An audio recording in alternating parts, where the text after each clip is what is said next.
أعوذ بالله من الشيطان الرجيم. بسم الله الرحمن الرحيم.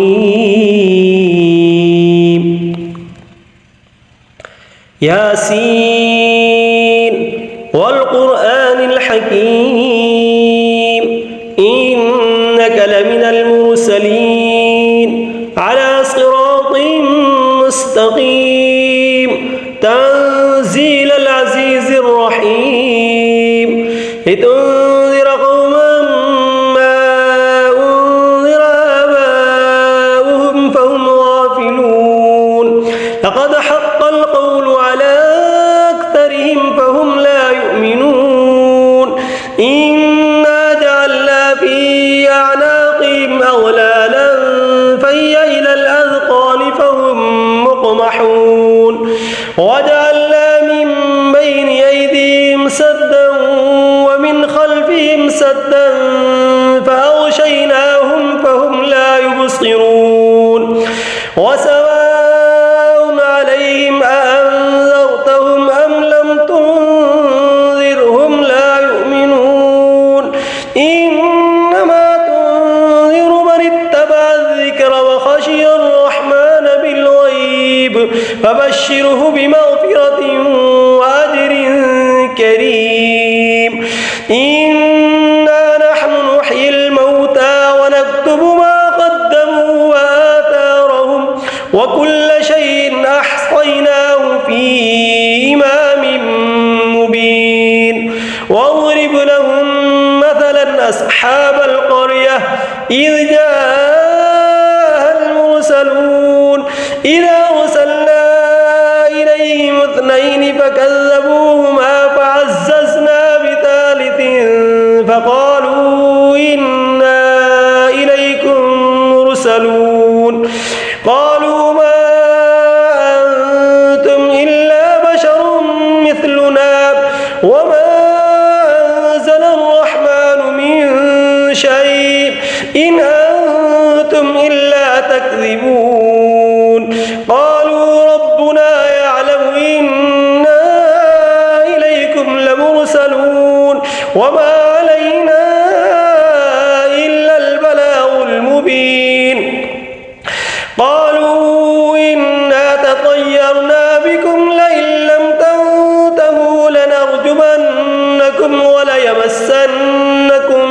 منا عذاب أليم قالوا طائركم معكم أئن ذكرتم بل أنتم قوم مسرفون وجاء من أقصى المدينة رجل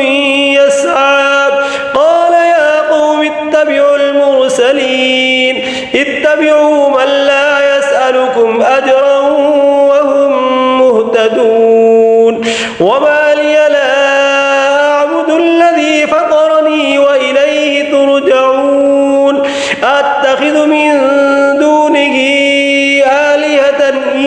يردني الرحمن بضر لا تغن عني شفاعتهم شيئا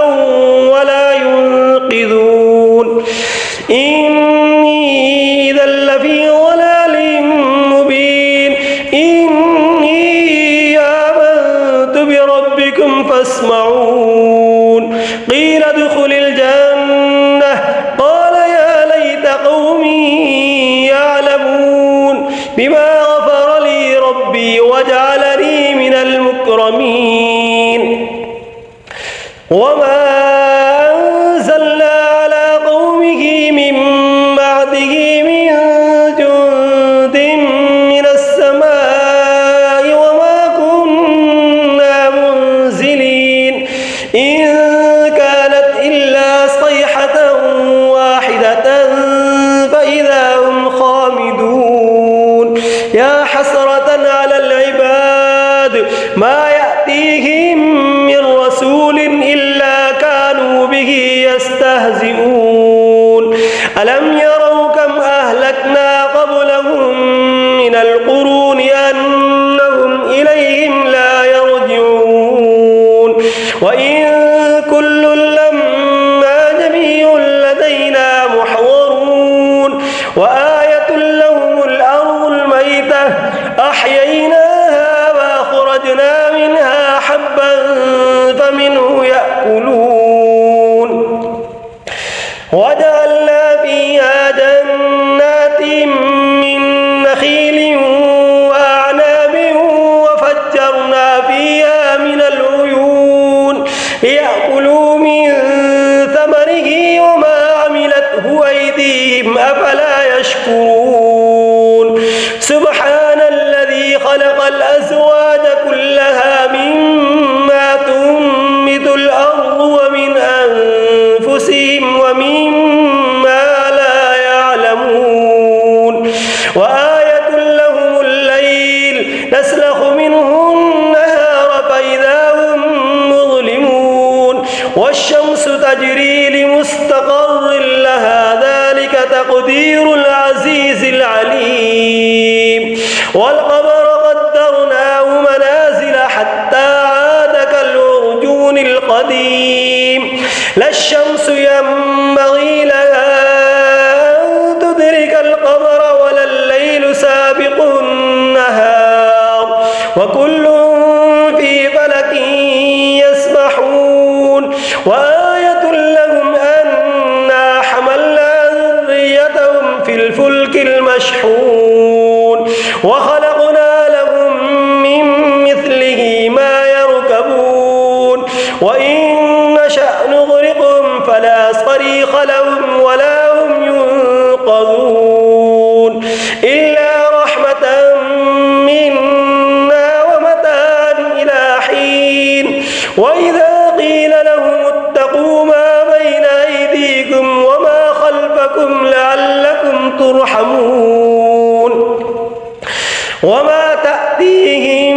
من آية من آيات ربهم إلا كانوا عنها معرضين وإذا قيل لهم أنفقوا مما رزقكم الله قال الذين كفروا للذين آمنوا أنطعم من لو يشاء الله وطعمه إن أنتم إلا في ضلال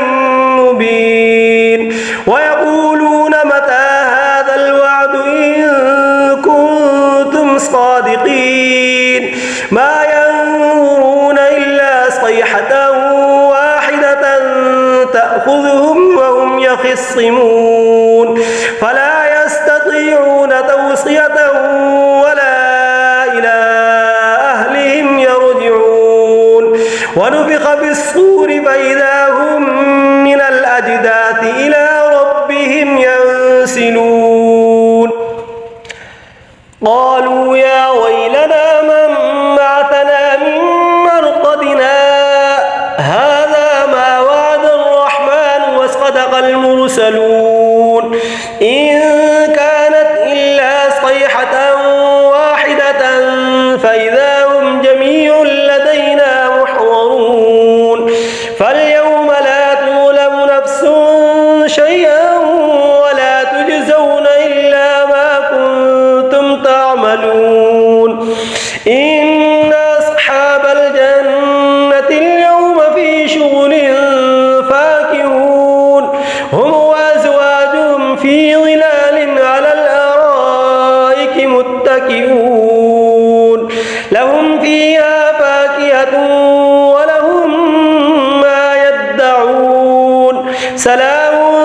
قولا من رب رحيم وامتازوا اليوم أيها المجرمون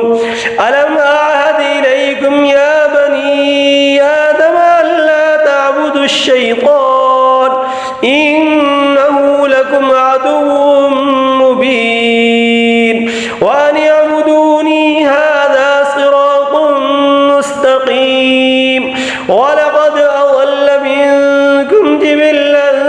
كثيرا أفلم تكونوا تعقلون هذه جهنم التي كنتم توعدون اصلوها اليوم بما كنتم تكفرون اليوم نختم على أفواههم وتكلمنا تشهد أرجلهم بما كانوا يكسبون ولو نشاء لطمسنا على أعينهم فاستبقوا الصراط فأنى يبصرون ولو نشاء لمسخناهم على مكانتهم فما استطاعوا مضيا ولا يرجعون ومن نعمره ننكسه في الخلق أفلا يعقلون وما علمناه الشعر وما ينبغي له إن هو إلا ذكر وقرآن مبين لينذر من كان حيا ويحق القول على الكافرين أولم يروا أنا خلقنا لهم مما عملت أيدينا أنعاما فهم لها مالكون وذللناها لهم فمنها ركوبهم ومنها يأكلون ولهم فيها منافع ومشارب أفلا يشكرون واتخذوا من دون الله آلهة لعلهم ينصرون لا يستطيعون نصرهم وهم لهم جند محضرون فلا يحزنك قولهم إنا نعلم ما يسرون وما يعلنون أولم ير الإنسان أنا خلقناه من نطفة فإذا هو خصيم مبين وضرب لنا مثلا ونسي خلقه قال من يحيي العظام وهي رميم قل يحييها الذي أنشأها أول مرة وهو بكل خلق عليم الذي جعل لكم من الشجر الأخضر نارا فإذا أنتم منه توقدون أوليس الذي خلق السماوات والأرض بقادر على أن يخلق مثلهم بلى وهو الخلاق العليم إنما أمره إذا أراد شيئا أن يقول له كن فيكون فسبحان الذي بيده ملكوت كل شيء وإليه ترجعون بسم الله الرحمن الرحيم الرحمن علم القرآن خلق الإنسان علمه البيان الشمس والقمر بحسبان والنجم والشجر يسجدان والسماء رفعها ووضع الميزان ألا تطغوا في الميزان وأقيموا الوزن بالقسط ولا تخسروا الميزان والأرض وضعها للأنام فيها فاكهة والنخل ذات الأكمام والحب ذو العصف والريحان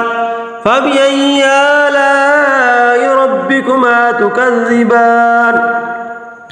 خلق الإنسان من صلصال كالفخار وخلق الجان من مارد من نار فبأي آلاء ربكما تكذبان رب المشرقين ورب المغربين فبأي آلاء ربكما تكذبان مرج البحرين يلتقيان بينهما برزخ لا يبغيان فبأي آلاء ربكما تكذبان يخرج منهما اللؤلؤ والمرجان فبأي آلاء ربكما تكذبان وله الجوار المنشآت في البحر كالأعلام فبأي آلاء ربكما تكذبان كل من عليها فان ويبقى وجه ربك ذو الجلال والإكرام فبأي آلاء ربكما تكذبان يسأله من في السماوات والأرض كل يوم هو في شأن فبأي آلاء ربكما تكذبان سنفرغ لكم أيها الثقلان فبأي آلاء ربكما تكذبان يا معشر الجن والإنس إن استطعتم أن تنفذوا من أقطار السماوات والأرض فانفذوا لا تنفذون إلا بسلطان فبأي آلاء ربكما تكذبان يرسل عليكما شواظ من نار ونحاس فلا تنتصران فبأي آلاء ربكما تكذبان فإذا انشقت السماء فكانت وردة كالدهان فبأي آلاء ربكما تكذبان فيومئذ لا يسأل عن ذنبه إنس